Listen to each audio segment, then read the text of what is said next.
Ladies and gentlemen, please welcome your Sports Dialogue podcast host, Paul Edwards. Hello, everyone. Welcome to another episode of Sports Dialogue. It's Saturday, May 23rd. And tonight, the New York Knicks are traveling to Cleveland to play the Cavs in Game 3. I'm here on this episode to discuss the NBA playoffs, the Eastern Conference Finals, and the Western Conference Finals. I'll start with the New York Knicks and the Cavs in the East. The Knicks lead this series 2-0. And as you may or may not know, the first team to win 4 games wins the series and advances to the finals in each conference, the East and the West. And in the East, the Knicks are leading the Cavs 2-0. And they're going into Game 3 tonight. And Game 3 is important to both teams, in my opinion. A lot of folks think that it's super important to the Cavs alone because even if the Cavs win tonight, the Knicks can win on Monday and then be up 3-1 coming back to the Madison Square Garden. So for that reason, a lot of people think that it's more important for the Cavs to win than the Knicks, which could be true. But also what I think is true is that this is a very, very important game for the New York Knicks, and I'll tell you why. I mean, all the games are important, don't get me wrong, but this particular Game 3, with the Knicks being up 2-0, carries a little bit more importance, I think, for the Knicks to win. And the reason why I say that is Cleveland in New York, they were up 20-plus points in the fourth. Usually when you're up 20-plus points in the fourth, you win. And Cleveland did not. The Knicks came back and won in overtime. So that had to be a bit deflating for the Cavs, whether they say it or not. Then in Game 2, as we'll see a little later, they came out and lost. They didn't shoot the ball well at all, the Cavs. So now the Cavs are saying, hey, we're going home. So we're going to right the ship at home. And we're going to win 2 at home and then come on back to New York and you'll see a different Cavalier team in New York. But if the Knicks can win Game 3, in my opinion, there goes that home court advantage in terms of we'll play better at home. You might, but you still lost. So if the Knicks can win Game 3 and go up 3-0, the series will probably be a 4 or 5 game series. And the importance of that is if the series in the West goes 6 or 7, the Knicks can rest again. And I spoke to you in a previous episode about how I think rest is beneficial, particularly during these playoffs. And, there's a lot of stress on the body. And I hate to use a nasty word like injury, but you can see that players are getting injured, which is a part of the sport. But I think rest would help to avoid some of those injuries. So I think if the Knicks can win Game 3, I think the series is over in 4 or 5. So that's the importance of why I think the Knicks really should win Game 3 tonight, and don't take it lightly. I'm going to look back. I'm going to take a look back at what I said when in the prior series against the 76ers, the Knicks were up 2-0 going into Philly, the way they're up 2-0 now going into Cleveland. And the Knicks won that game. So I want you to take a listen and watch and listen to what I said about Game 3 after the Knicks won that game. But what you can't see from the box scores and the stats, you cannot see the intensity that they're playing with now. They're at a whole different level. I think it was Game 3 in Philadelphia. Philadelphia came out, with quite a bit of intensity. They were looking to get Game 3. That's the first game on their home court. And if you don't win Game 3, it's hard to come back down 3-0. And Philadelphia came out swinging in Game 3. And the Knicks matched the intensity. The Knicks went down double figures, but they matched the intensity. They took the onslaught and slowly came back and then flipped the script. So the Knicks, I gave the Knicks a lot of credit in Game 3 just from an defensive intensity standpoint and atmosphere, although we had a lot of Knicks fans in Philadelphia, there was obviously that was their home court, and they had a lot of fans, certainly more fans than they have at the Madison Square Garden. So Philly came out, and the Knicks impressed me while the way they handled that onslaught. Okay, so you saw what I said about, the intensity level of the Knicks. Philadelphia came out swinging. Not swinging like a boxer, but, they came out playing hard, throwing heavy blows. And when I say heavy blows, again, not like a boxer, but they came out playing, making shots with real strong intensity. And they really wanted to win that game. And the Knicks, as you heard, I mean, they really weathered that storm. They took the punches and they flipped the script and won game 3. So I think that the Knicks have to play with high intensity level tonight in game 3 as if they're down 0-2 and get game 3 with that intensity level like they played game 3 in Philadelphia. There's no question about that. So again, I'm going to show you what I said before game 2 in New York. What I said about the intensity level that the Knicks need to play with, what I said about Karl-Anthony Towns, and I'm going to play for you what I said about Mr. Bridges in round 1, I believe it was, when people were concerned about him not shooting as well as he can. I'm going to play for you what I said about Mr. Bridges and Karl-Anthony Towns in game 2 and the intensity level. I would tell him, listen to the noise. You are a very, very good player, offensively and defensively. Right now, you're not shooting as well as you can, but that most NBA players go through that. You are a scorer, a shooter, and a defender. Keep shooting quality shots. Don't force it, but do not pass up a quality shot when it comes your way. Continue to shoot. If you don't make the shot, just play that much harder on defense. Whether you're making shots or not, you can still play defense. Mikal Bridges is a very, very good defender. So, Mr. Bridges, don't listen to the noise. Keep shooting and keep playing. Even if you're not making the shots, raise your defensive level. It's already good. Even raise it to another level. Play defense, continue to shoot, and you'll do well. Listen, folks, stay tuned. As I said, subscribe to the channel. Coming soon, there'll be posts later in the NBA playoffs of Sports Dialogue. Thank you. God bless you. I do believe, though, my suggestion is taper that just a little bit. We need you. My opinion is we as a Knicks fan, the Knicks need you to score. Need Mr. Towns to drive the ball to the basket. Very capable of driving the ball to the basket and scoring. And he's certainly capable of hitting that 3-point shot. We need you to score, Mr. Towns. And you are extremely capable of scoring. Yes, facilitate. But, being the facilitator will bear more fruit if they're worried about you scoring.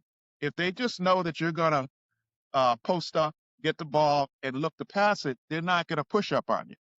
They're going to lag back a little bit and try to cut off the passing lanes for people diving. And the problem is that the ball, while you're looking to facilitate, the ball is sticking a little bit. It's not moving.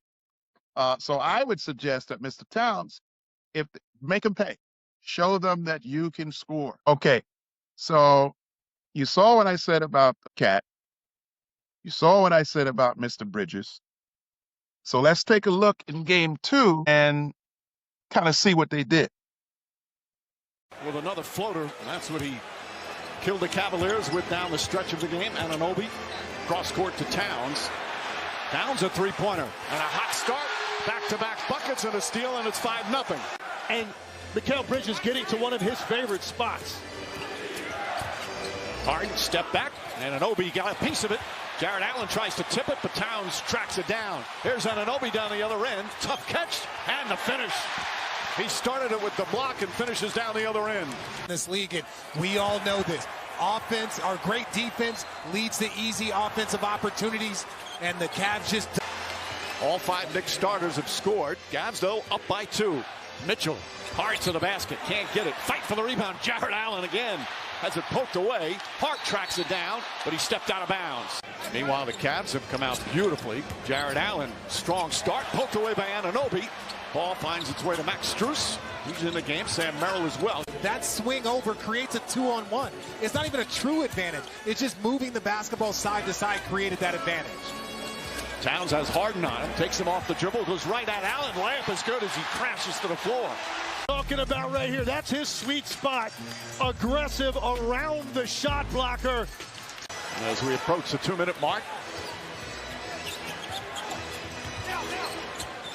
McBride, quick release, knocks down the three. He didn't score in game one. Just enough touch to get that up over the shot blocker. Towns has some room. Towns connects on the three. Barnes taking just 2 shots already in 9 minutes. Drives on Brunson, gets inside, blocked by Robinson. Out to Tyson. Merrill tries a 3-pointer. That misses. Ball knocked loose. Tyson trying to hustle. Line defense that Brunson does a good job of not fouling. And a couple of lefties getting cantankerous. Bridges kicks it out in the corner. Hart's going to try again. That one goes down. Missed his first 3. Don't see it that often from James Harden. That was their first 3 of the second quarter. They were 0 for 8. Harden has bounced back nicely. He's got 8 points. Josh Hart. Spin move. Oh, what a spin from Hart. Bridges gets past Harden. Finds Hart back up top. Anunoby. Sidestep. 3-pointer straight on. It's good. His first 3-pointer. Knicks back up 5. Knicks have to feel good with the lead. And Jalen Brunson only 2 points. Hart checks the seams and nails the 3. Had all the time in the world. And this is now a conscious decision on the part of the Cavs. Good. Bridges sprinting up the floor, back defensively. Mitchell finds some space. We got a piece of it. And Atkinson said that Donovan has not said anything to him, but he said, I am seeing the same thing. Thank you, Lisa. Brunson, long 3-pointer. He has not had many clean looks. Kicks it out. Mitchell tries to answer. Ball deflected. Towns comes up with it. Throws it ahead to Brunson. Beautiful advance pass, and Hart running the floor. The beneficiary. Aggressive here to start and finding space. Looking for space here. Kicks it out. Hart. Hart again, wide open 3, and gets it again. That's his 3rd 3-pointer. A 14-0 run for the Knicks. Game 1 wound up being 44-11. Hart left open. Hart puts it in. Josh Hart on fire from outside. Shot clock at 6. Brunson kicks it out in the corner. Hart another 3. It's good. Josh Hart lighting it up from long distance. Jalen Brunson has 9 assists. Brunson gets inside. Stopped up top. McBride. Shot clock winding down. McBride's going to have to shoot it. Kicks it out. Towns. Step back jumper. Got it. Brunson and Mitchell. There comes the double team. Brunson looking. Finds Clarkson. Shot clock at 4. Back to Brunson. On the drive. Throws it up. And Robinson with the flush. Shooter on Brunson. Finds Anunoby. Anunoby a 3-pointer. That's good. It was stops to try to secure the game. This is stops to try to give yourself a chance on the other end. Bridges wide open for 3. Puts it in. Kicks it back out to Hart. Shot clock at 5. Hart on the drive. Spin move. Falling away. One-handed shot is good. Everything going down tonight for Josh Hart. First, let's look at Cat, Karl Anthony Towns. He had 18 points and 12 field goal attempts and made 7. That's 58%. That's pretty good, 58%. And let's take a look at Mr. Bridges. He had 19 points. He took 12 shots and made 9. That's 75%. So, those 2 players really performed really well. So congratulations to the entire Knicks team. But other players contributed. The Knicks had 1, 2, 3, 4, 5 players in double figures, if I'm not mistaken. Is there a 6? No, 5 players in double figures in game 2 and shot 51.8%, almost 52% from the field. So that means they made more than half of their attempts. So that's pretty good. And then from 3-point land, they shot 36% percentage points from three-point land in game 2. And their numbers were pretty similar in game 1, if I'm not mistaken. They shot 47% from the field and 31%. So they were a little bit down. They went up from the field to 51% from 47.7. So they shot a little bit better from the field. And they shot not as good in game 1 as they did in game 2 from the three-point line. They shot 31.3% from the three-point line, and I think it was 36% from the three-point line in game 2. Let me just double check that. Yeah, 36.1% from the three-point line. So the Knicks shooting was fairly, believe it or not, even though in game 1 they started out slow for 3 quarters, they picked it up and, shot at a decent percentage point from game 1, which you couldn't tell that from watching the first 3 quarters. And then they continued it in game 2, actually raised their shooting percentage in game 2 from 47.7 to 51%. So the Knicks need to carry that, shoot 50% or better from the field goal percentage in game 3. Closer to 40+%, 45 to 50. If they can do 45% from three-point land in Cleveland, that'll bode well for them. But the one thing that you can't see from the numbers is the intensity level. They have to play with that intensity level. If they can play with that high intensity level the way they did game 3 in Philadelphia and shoot 50% from the field and maybe 45% or so from three-point land, I think the Knicks give themselves a pretty good chance to win. Cleveland in game 2 only shot 38.8% in game 2 at the Garden from the field, and then from three-point land, 25.7%. So they didn't have a good shooting that night in game 2, Cleveland. They didn't at all. So, I think that what the Knicks need to do for sure is to just make sure that intensity level is there tonight against Cleveland, and know that Cleveland's going to come out throwing haymakers. Their intensity level is going to be high, but the Knicks need to match and exceed that intensity level and flip the script on Cleveland and win. It won't be easy because Cleveland has very good ball players. They certainly do. I've spoken about that. But the Knicks have a good starting 5 and a good bench. To me, I look at the Knicks as starting 11. They're really good, 1 through 11, 12. So we'll see what happens tonight. Next, I have a book release coming soon, so I'm going to talk to you a little bit about that. I'll just show you a little bit of promo for that.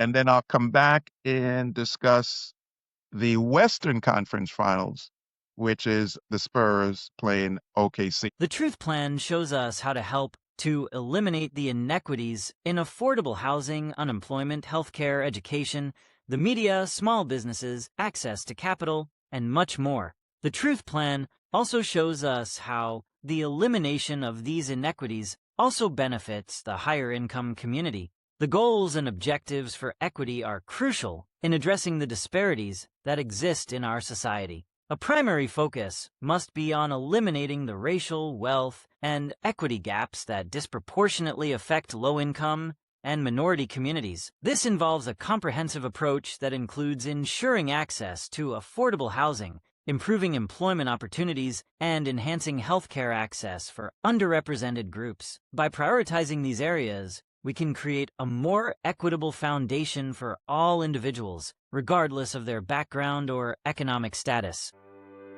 The Truth Plan is a self-help plan to eliminate the racial, wealth, and equity gap that exists between the low-income, the middle-income, the Black and brown communities, and the higher-income communities. The Truth Plan believes that all communities should prosper. The success of the Truth Plan will help to eliminate the inequities between the aforementioned communities in the areas of affordable housing, unemployment, healthcare, education, the media, small businesses, access to capital, and more. The higher income communities will also benefit. Prosperity for all. Never settle for less.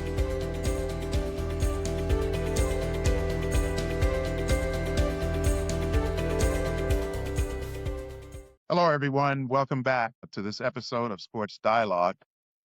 I'm going to discuss now the Western Conference Finals for the Spurs and OKC. Going to discuss games 2 and 3. Game 4 is going to take place Sunday. That's game 4. So I'm going to discuss game 2 and 3 with you. First, I'm going to play for you what I said after game 1 and before game 2 as to what I believe that OKC needed to do to win. So I'm going to play that for you now. Wemby in the middle is very tough. He's a tough guard. He's not the only player on the team. I mean, they get contributions as you saw from many different players. They had 1, 2, 3, 4, 5, 6 players in double figures. And that means they're getting contributions from different sources. And then on top of that, you get 41 points from Wemby in the middle. And you saw that jump shot he hit from on their half court at the end of regulation. He can shoot the ball, he can dunk the ball, he can go to the basket, he can defend, he can block shots. So, I just think he just needs to, strengthen his body, which will happen over time. He's still young, but that Spurs team is really, really playing well. And to get that kind of diversity in scoring bodes well for the Spurs. They shot 42.7%, just a little under 43% from the field. And from the three-point line, they shot 30%. So they can improve their percentage somewhat, 42, get it up to about 50, and get the 30% from three-point up to about 40. So there's room for improvement for them. But, having 6 players in double figures says that, quite a few people are scoring. Now, OKC, if you take a look at OKC, they had, obviously Williams had 26 points, and Shay had 24 points, and Caruso had 31 points. So there was heavy point production out of those 3 players. But if I'm not mistaken, those 3 players were the only players in double figures. So you had the Spurs with 6 players in double figures, and OKC 3 players in double figures. They need more production out of other players, OKC. They shot 40% from the field, which is a little lower than the 42.7 that the Spurs shot. So both teams can shoot a little bit better. And they shot 37.8% from the three-point line did OKC, which is better than the 30% that the Spurs shot. So both teams can improve their shooting, but OKC needs to get more production out of other people. If I'm OKC, I think that, the 3 players that I mentioned, they need to do that again, and they need to get some other players scoring. They're a tough defensive team, OKC. They get their hands in. They're very handsy. They get their hands in on the ball. So they're pretty solid defensively, and they go with the 2 bigs, Hartenstein. So thank you, and God bless you. Clock at 5. SGA contested shot. Knock it down. That is a tough bucket there. Hartenstein had a body on him. SGA got inside with a bump in the basket. Still free. Keldon Johnson comes away with it. Pass for Wembanyama, taken away. Here comes Caruso the other way. SGA! Lucas Alexander gets inside. Holmgren, a little effort. Inside Hartenstein. Beautiful feed by Holmgren. Get into his wheelhouse, knocking down shots. Harper inside. Denied by Lucas Alexander. Back the other way. Come the Thunder. Spurs have been consistent, dominating the offensive glass. Holmgren on the attack and 1. Painted like Usher or somebody, yeah. It's smooth. Long time listener. Oh, no. SGA lost him. Oh, stop it, SGA. Mitchell, the MVP. They come to defend him. He goes around him, picks Holmgren to the basket. Shot! Timeout, San Antonio. As the Spurs look like they came out in the zone. Yeah, here's that matchup zone that really frustrated SGA. There's the work against it. Caruso to Holmgren, who's having a quarter. Dagnall's letting you know that he's got 10. Let the quarter end with us. McCain pulls 3. Got it all! Got a foul here to get the ball back. Caruso! Good night! Sands will count it down. Champs even the series.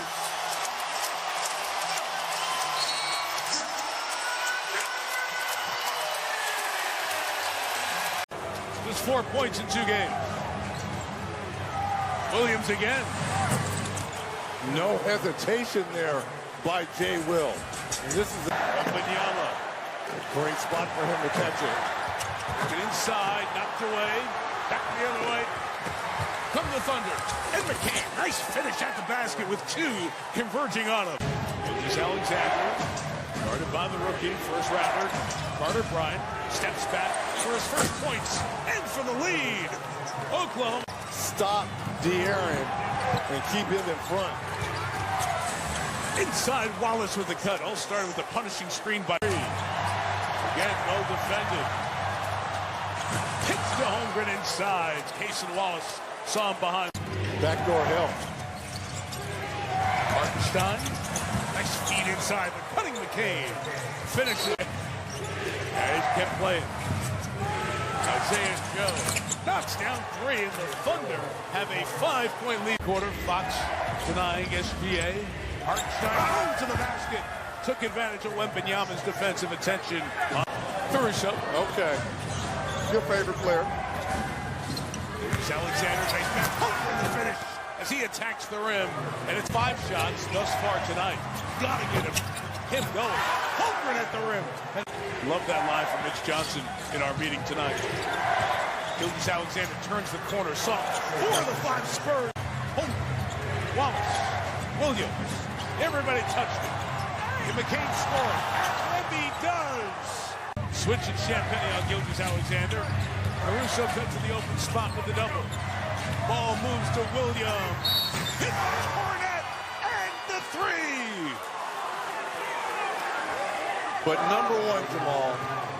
Okay, so we saw the highlights. We saw exactly what I said about OKC. I said that they could win on the road. I said that the Spurs really needed to get game 2 because OKC is capable of winning on the road, which they won game 2 at home and they won game 3 on the road. And I said for OKC to win what they needed to do, you heard me, they needed to get more players in double figures. So let's take a look at what they did in game 2. It seems as if OKC in game 2 had 1, 2, 3, 4, 5, 6, 7 players in double figures in game 2. And in game 1, if I'm not mistaken, in game 1, they only had 1, 2, 3 players in double figures in game 1. And in game 2, as I said, they needed more contributions from other people. And they had 1, 2, 3, 4, 5. That's game 2. It's 7. 1, 2, 3, 4, 5, 6, 7 players in game 2. 7 players. So that's a big increase from game 1, and that's what I said that they needed to do. And with that, from Shay had 30 points. So that was game 2. And in game 3, they had 1, 2, 3, 4, 5, 6. They made in OKC 6 players in double figures. And they shot it 48.1% from the field and 44.7% from the three-point land. So they shot it pretty well. It's almost 45%, almost 50%. And they had 6 players in double figures in game 3 and 7 players in double figures in game 2. So, and their intensity level was high, and that's why they won. And game 3, I think that win came down to, obviously all the players are important and every play is important, but Jalen Williams, the Spurs kind of, I don't know if it's by design or it just worked out that way. He was left open a bunch and he shot 7 shots and made 5. And that's all from three-point land. That's 15 shots. So I think to me, that was the difference in the game. Because if you take a look at the Spurs in game 3, we'll just take a look very quickly at the Spurs in game 3. They had 1, 2, 3, 4, 5 players in double figures. Let me just make sure there's not a sixth player. 5 players in double figures. And, they shot it fairly well. They shot it 42% and 31%. It's a little bit low. OKC shot at 48%. They shot at 42%. They meaning the Spurs. And from three-point land, the Spurs shot 31.7% and OKC 44.7%. So OKC shot it better.